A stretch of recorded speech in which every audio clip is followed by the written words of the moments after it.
안녕하세요 여러분, 해몽성입니다. 오늘 영상 시작하기 전에 아직 구독 안 하신 분들 계시면 구독 버튼 한 번만 눌러주세요.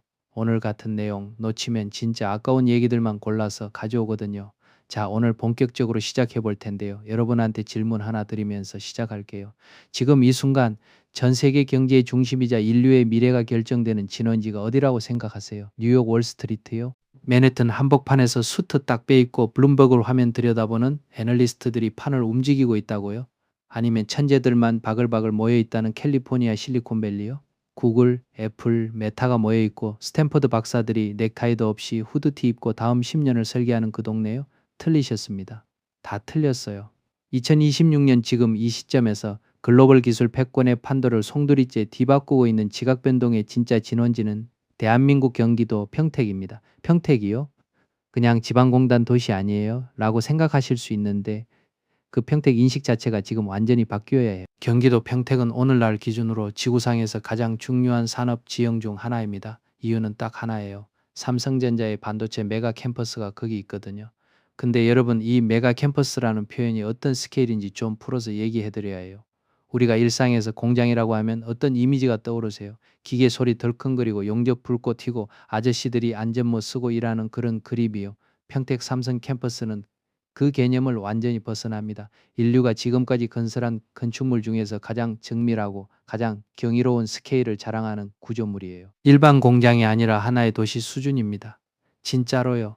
이 메가 캠퍼스 안에서 일하는 사람들이 누구냐면 세계 최고 수준의 대한민국 엔지니어들이에요. 이 친구들이 방진복 입고 온도, 습도, 먼지 농도가 외과 수술실보다 훨씬 엄격하게 통제된 클린룸 안에서 수십조 원짜리 초정밀 장비들과 함께 365일 24시간 단 1초의 멈춤도 없이 최첨단 반도체를 뽑아내고 있습니다. 전 세계 IT 산업이 숨통을 트기 위해 반드시 필요한 칩들이 바로 이 대한민국 평택의 심장부에서 나오고 있는 거예요. 근데 여기서부터가 오늘 얘기의 핵심입니다. 최근에 글로벌 IT 업계를 공포와 경악에 빠뜨린 전대미문의 사태가 바로 이 평택에서 터졌습니다. 불과 얼마 전까지만 해도 24시간 불야성을 이루면서 최첨단 칩을 쏟아내던 삼성의 핵심 라인이 돌연 가동을 완전히 멈춰버렸어요. 그냥 잠깐 멈춘 게 아닙니다. 하얀 방진복을 입은 수천 명의 대한민국 최고급 기술자들이 투입돼서 방금 전까지 아주 멀쩡하게 돌아가던 수백억, 수천억 원짜리 초정밀 설비들을 폐기물 다루듯 모조리 뜯어내고 해체하는 충격적인 작업이 시작된 겁니다. 여러분, 이게 얼마나 비현실적인 장면인지 좀 구체적으로 상상을 해보셔야 해요. 최첨단 파운드리 라인 하나 짓는데 돈이 얼마나 들까요? 부지 고르고 뼈대 올리고 그 안에 들어가는 극자외선 노광 장비 하나가 수천억 원이에요. 네덜란드 ASML이 만드는 EUV 장비 한 대 값이 웬만한 중견기업 연간 매출에 맞먹습니다. 그런 장비들이 수십 대씩 들어가는 라인을 처음부터 세팅하는데 최소 15조 원에서 20조 원이 훅 들어가요. 우리나라 전체 국가 예산의 상당 부분에 해당하는 천문학적인 자금입니다. 그 규모의 최신식 시설을 제대로 된 수익 한번 내보지도 못한 채 지금 깡그리 분해하고 있다는 거예요. 이 소식이 전해지자마자 글로벌 시장이 발칵 뒤집혔습니다. 바다 건너 미국 월스트리트의 콧대 높은 애널리스트들은 앞다투어서 삼성 위기론을 쏟아내기 시작했고요. 대만의 경쟁사 TSMC는 드디어 자기들이 인공지능 칩 주문을 독식하게 됐다며 샴페인 터뜨리고 오만방자하게 축배를 들었죠. 심지어 한국의 1등 기업이 나아가서 대한민국의 기술 패권이 결국 파운드리 사업의 한계를 극복하지 못하고 배기를 든 거 아니냐는 섣부른 조롱까지 쏟아졌습니다. 근데요 여러분, 그 시각 자체가 너무 얕아요. 전 세계 기술 패권을 수십 년간 쥐락펴락하면서 위기 때마다 상상을 초월한 도약으로 세계를 놀라게 했던 우리 대한민국 반도체 산업의 끈질긴 저력을 그런 얄팍한 시선으로 판단하시면 안 됩니다. 지금 평택 공장에서 벌어지고 있는 이 거대한 해체 작업의 이면에는 미국과 대만이 주도하며 굳어져 버린 기존 반도체 시장의 낡은 질서를 단숨에 무너뜨리고 우리나라가 향후 50년의 글로벌 AI 생태계를 영구적으로 독식하겠다는 아주 치밀하고 소름 돋는 마스터 플랜이 숨어 있거든요. 삼성이 지금 흘리는 피는 패배의 피가 아닙니다. 세계제국을 건설하기 위해 기꺼이 치르는 위대한 출산의 고통인 셈이에요. 이 원대한 대한민국의 계획을 제대로 이해하려면 먼저 바다 건너 미국 땅에서 지금 실시간으로 벌어지고 있는 처참한 기술적 재난 상황을 아주 깊숙이 들여다봐야 합니다. 지금 글로벌 빅테크 기업들의 심장이라고 불리는 미국 버지니아주의 데이터 센터 밀집 지역, 이른바 테크 허브들이 생지옥, 전력의 블랙홀로 변해버렸습니다. 구글, 마이크로소프트, 아마존 같은 기라성 같은 미국 기업들이 자랑하는 수십만 대의 AI 서버들이 지금 이 순간에도 뿜어내고 있는 열기를 도저히 감당하지 못해서 일대 변전소 인프라가 연쇄적으로 마비되고 폭발하는 초유의 블랙아웃 사태가 일상처럼 터지고 있어요. 왜 그러는 걸까요? 우리가 스마트폰으로 흔히 쓰는 단순한 텍스트 검색이랑 지금 전 세계를 집어삼키고 있는 생성형 AI의 연산량은 애초에 비교조차 안 되는 차원입니다. AI한테 고도화된 작업을 던지고 복잡한 결과값을 뽑아낼 때마다 예전과는 차원이 다른 수십, 수백 배의 막대한 에너지가 순식간에 빨려 나가거든요. 그러니까 미국의 네로라는 천재들이 수십조를 들여서 만든 이 위대한 인공지능 소프트웨어 기술이 참 역설적이게도 지구상의 모든 전기를 닥치는 대로 집어삼키면서 자기 하드웨어를 불태워 무너뜨리는 치명적인 모순에 빠져버린 겁니다. 오죽하면 오픈 AI의 최고 경영자가 전기가 부족해서 인공지능 개발을 멈춰야 할 판이라며 원자력 발전소에 구걸하듯 매달리고 있겠어요. 세계 최고의 AI 기업 수장이 전기 달라고 원전 문을 두드리는 상황, 그 자체가 지금 이 산업의 구조적 모순을 너무나 적나라하게 드러내고 있습니다. 그렇다면 이 끔찍한 발열과 전력 소모가 왜 글로벌 IT 산업의 목줄을 쥐고 흔드는 걸까요? 그 답은 현재 전 세계 반도체 시장을 장악했다고 떵떵거리는 엔비디아의 칩, 그리고 그 칩을 독점 생산하면서 기술의 정점에 섰다고 자만하는 대만 TSMC가 고수하고 있는 제조 방식의 근본적이고도 치명적인 물리적 한계에 있습니다. 자, 여기서 기술적인 부분을 좀 풀어드릴게요. 어렵지 않아요. 현재 인류가 사용하는 반도체는 칩 내부에서 방대한 데이터를 주고받기 위해 극도로 미세한 구리 소재의 배선을 씁니다. 그리고 반도체 나노 공정이 3나노, 2나노로 갈수록 이 구리선은 상상을 초월할 정도로 좁아질 수밖에 없어요. 왜냐하면 칩 크기는 작아지는데 그 안에 들어가는 트랜지스터 수는 기하급수적으로 늘어나니까 그걸 다 연결하는 배선이 얼마나 빼곡하게 들어차야 하는지 상상이 가시죠. 자, 한 가지 상황을 설정해 볼게요. 어마어마한 폭포수에 물줄기를 눈에 보이지도 않는 미세한 주사기 반을 구멍으로 억지로 통과시킨다고 생각해 보세요. 그 좁지 좁은 구리 통로로 수백억, 수천억 개의 전자알갱이들이 AI의 폭발적인 데이터를 처리하기 위해 한꺼번에 쏟아져 들어가면 대체 어떤 일이 벌어지겠어요? 전자들끼리 극한의 마찰을 일으키면서 연쇄 충돌을 반복하고 결국 칩 내부가 섭씨 100도를 가볍게 돌파해버리는 통제불능의 용광로로 돌변해버리는 겁니다. 미국 기업들이 아무리 밖에서 수천만 원짜리 최첨단 순행식 쿨러를 덕지덕지 달고 건물 크기만 한 거대한 에어컨을 빵빵하게 틀어댄들 무슨 소용이 있겠어요. 반도체의 핏줄이자 심장인 구리선 자체가 내부에서부터 이미 활활 불타고 있는데 말이죠.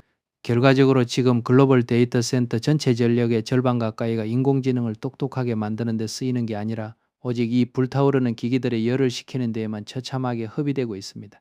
아무리 뛰어난 AI 모델을 개발해도 열을 식히느라 천문학적인 비용과 전력을 쓰레기통에 버려야 하는 상황, 즉 업계에서 말하는 전성비가 최악의 나락으로 떨어지고 있는 거예요. 전성비, 전력 대비 성능비라고 하죠. 쉽게 말해서 전기 얼마 써서 데이터 얼마나 처리하느냐는 효율 지표인데 이게 계속 나빠지고 있다는 건 아무리 투자를 퍼부어도 AI 발전에 구조적인 천장이 생긴다는 의미예요. 소프트웨어는 날로 정교해지는데 그걸 받쳐줘야 할 하드웨어가 물리적 한계에 부딪힌 거죠. 겉보기에는 미국의 빅테크 공룡들이 막대한 자본으로 글로벌 AI 패권을 쥐고 세상을 지배하는 것처럼 보이지만 사실 그 기업들은 구리선이라는 절대 깰 수 없는 물리적 한계의 감옥에 갇혀서 단 한 발자국도 미래로 나아가지 못하는 끔찍한 딜레마에 빠져 허우적대고 있습니다. 바로 이 절체절명의 순간, 전 세계가 해답을 못 찾고 절망하고 있을 때 우리 대한민국 삼성전자가 세계 IT 질서를 향해 던진 거대한 폭탄이 등장합니다. 남들이 어떻게든 구리선을 더 얇게 깎고 에어컨을 더 세게 틀 궁리만 하면서 지엽적인 꼼수에 매달려 있을 때 한국의 천재 엔지니어들은 차원이 다른 결단을 내렸어요. 구리의 한계를 극복할 수 없다고. 그럼 아예 데이터가 이동하는 물질 자체를 완전히 다른 차원으로 바꿔버리자. 기존의 규칙을 따르는 게 아니라 새로운 규칙을 창조해버리는 대한민국 특유의 혁신 DNA가 발동된 겁니다. 대만 TSMC가 시멘트를 들이부어서 자기들한테 유리하게 만들어 놓은 구리선이라는 기울어진 운동장에서 피 터지게 싸우느니 아예 그 운동장 전체를, 즉 광반도체라는 이 혁명적인 기술의 본질을 직접 파헤쳐 볼게요. 이 기술의 핵심은 칩 내부의 배선을 낡아빠진 구리에서 투명하고 굴절률이 높은 실리콘과 유리 기반의 광도파로로 전면 교체하는 겁니다. 쉽게 말해서 전기 신호가 아니라 아주 미세한 레이저 빛을 쏴서 엄청난 양의 데이터를 실어 나르는 거예요. 왜 이게 게임 체인저냐고요. 빛의 가장 위대한 특성을 생각해 보세요. 빛은 구리선 안에서 서로 부딪히며 아우성치는 전자들이랑 다르게 아무런 저항을 받지 않습니다. 질량도 없고 마찰력도 없는 우주의 절대 속도잖아요. 저항이 없으니까 끔찍한 마찰력도 안 나고 발열이 없으니까 아까운 전력을 낭비할 일도 제로에 수렴하죠. 비유를 들어볼게요. 서울에서 부산까지 아주 무거운 짐을 나른다고 가정해봐요. 기존 구리선 기반 반도체가 명절 연휴에 꽉 막힌 좁은 헐길에서 무거운 짐 수레를 억지로 끌고 가는 거라면 대한민국 삼성이 꺼내든 광반도체는 아무런 장애물이 없는 텅 빈 우주 공간에서 초음속으로 날아가는 캡슐에 데이터를 태워보내는 거랑 완벽하게 똑같습니다. 수치로 보면 더 실감이 나요. 이 기술이 상용화되면 데이터 전송 단위가 기존 기가바이트 수준에서 테라바이트급으로 무려 1000배 이상 폭발적으로 뛰어오릅니다. 반면에 칩이 먹어치우는 전력 소모량은 기존 대비 10분의 1 수준으로 뚝 떨어지죠. 미국 버지니아주의 그 거대한 데이터 센터들이 전기요금 폭탄 맞고 매일 밤 정전으로 터져나가는 지옥 같은 상황에서 한국이 개발해낸 이 빛의 기술은 사막 한가운데서 솟아난 기적의 생명수나 다름없어요. 미국이랑 대만이 낡은 구리선의 발열을 잡겠다고 건물 크기만 한 에어컨을 돌리고 수천만 원짜리 순행식 냉각장치에 천문학적인 달러를 쏟아부으며 쩔쩔맬 때 우리는 발열의 근본 원인 자체를 아예 싹 소멸시켜버리는 완벽한 치료제를 완성해낸 겁니다. 평택 공장에 그 멀쩡하던 수십조 원짜리 라인을 가차없이 뜯어낸 진짜 이유 이제 뼛속까지 이해가 되시나요? 삼성은 TSMC와의 의미 없는 구리선 깎기 경쟁에서 백기를 든 게 절대 아니에요. 남들이 시멘트를 발라놓은 전장 자체를 폭파시켜버리고 오직 대한민국만이 독식할 수 있는 새로운 제국을 건설하기 위해서 선제적으로 낡은 집을 허문 겁니다. 자, 여기서 여러분이 분명히 품으실 의문이 있어요. 아니, 빛으로 데이터 보내는 게 그렇게 좋으면 왜 그 잘난 미국 인텔이나 대만 TSMC는 진작에 못했을까? 바로 여기에 우리 대한민국 반도체 산업이 전 세계에서 유일무이하게 패권을 쥘 수밖에 없는 소름 돋는 이유가 숨어 있습니다. 이 기술은 그냥 아이디어가 좋다고 뚝딱 만들어낼 수 있는 게 아니에요. 기존의 서버 외부에 큼지막하게 달려있던 빛 전송 장치를 눈에 보이지도 않는 초미세 반도체 기판 위로 완전히 합쳐버리는 CPO라는 즉 수어 패키지드 옵틱스라는 극한의 차세대 패키징 기술이 반드시 필요하거든요. CPO가 왜 극한이냐고요? 빛은 온도 변화랑 미세한 진동에 엄청나게 민감해요. 설계나 패키징 과정에서 머리카락 1만 분의 1의 오차만 발생해도 수천만 원짜리 AI 칩을 통째로 쓰레기통에 처박아야 하는 어마어마한 리스크가 따라붙습니다. 나노미터 단위도 아니고 이건 기술력이 어설프면 아예 도전조차 못하는 영역입니다. 대만의 TSMC는 고객 도면대로 칩을 깎아주는 파운드리 능력만 뛰어날 뿐이에요. 칩을 기억하는 메모리 기술도 없고 이걸 하나로 묶어내는 종합적인 생태계 지배력도 부족하죠. 반면 우리나라는 어떻습니까? 전 세계를 휩쓸고 있는 초고성능 메모리로부터 칩을 직접 설계하고 깎아내는 파운드리, 그리고 이 모든 걸 하나의 완벽한 우주로 결합하는 최첨단 어드밴스드 패키징까지 이 세 가지 핵심 역량을 싹 다 내재화해서 완벽한 수직 계열화를 이룬 기업은 전 지구상을 통틀어 오직 대한민국의 삼성전자 딱 한 곳뿐입니다.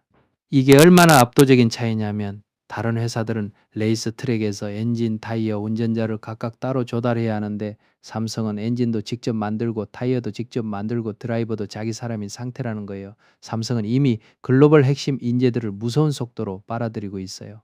싱가포르에 전담 연구개발 센터를 세우고 A스타 같은 세계 최고 수준의 연구기관들이랑 혈맹을 맺었죠. 심지어 경쟁사인 TSMC랑 인텔에서 CPO 기술 연구하던 최상급 전문가들을 싹쓸이 영입하면서 글로벌 R&D 네트워크를 장악했습니다.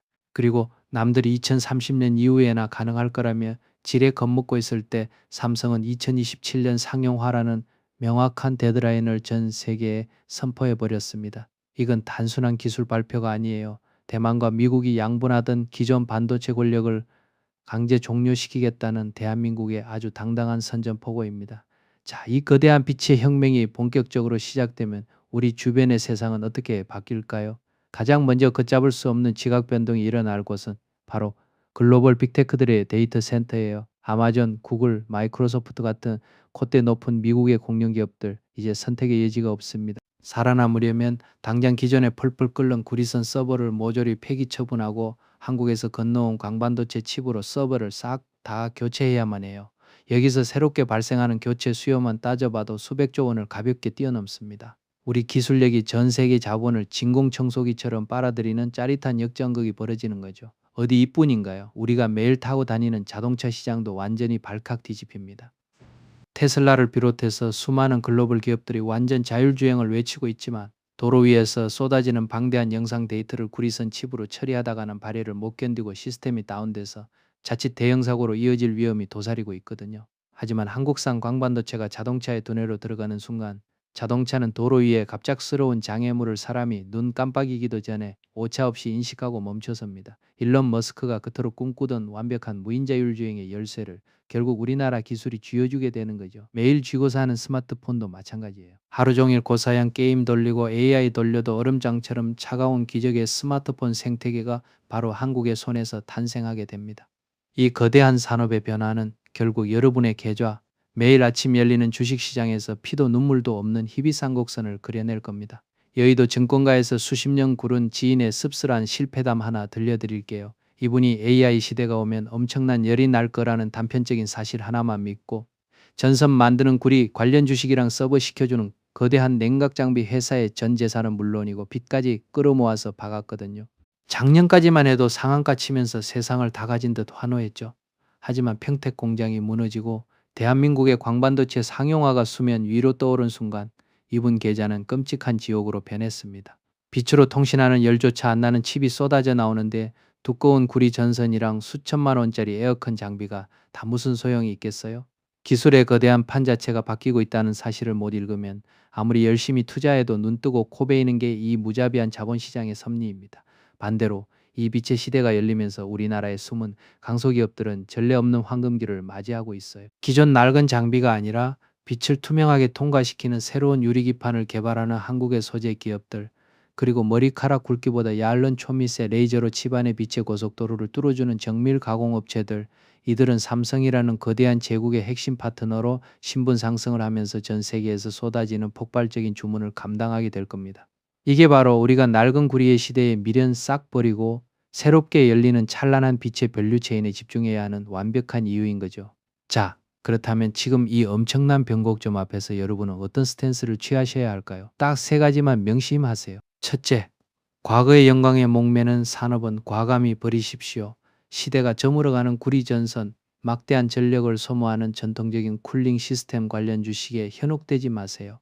증권사 리포트가 당장의 실적을 찬양하더라도 근본적인 기술 뼈대가 바뀌고 있다는 걸 여러분 스스로 냉정하게 꿰뚫어 보셔야 합니다. 둘째, 새롭게 열리는 대한민국의 광학 밸류 체인에 투자하십시오. 세계를 제패할 삼성과 함께 이 비치의 생태계를 구축해 나갈 국내 소부장 강소기업들을 발굴하세요. 4세대 유리기판 신소재 기업이나 레이저 정밀 가공 업체들의 이름과 기술력을 지금 당장 공부하고 장바구니에 담아두셔야 폭발하는 부의 사다리에 올라탈 수 있습니다.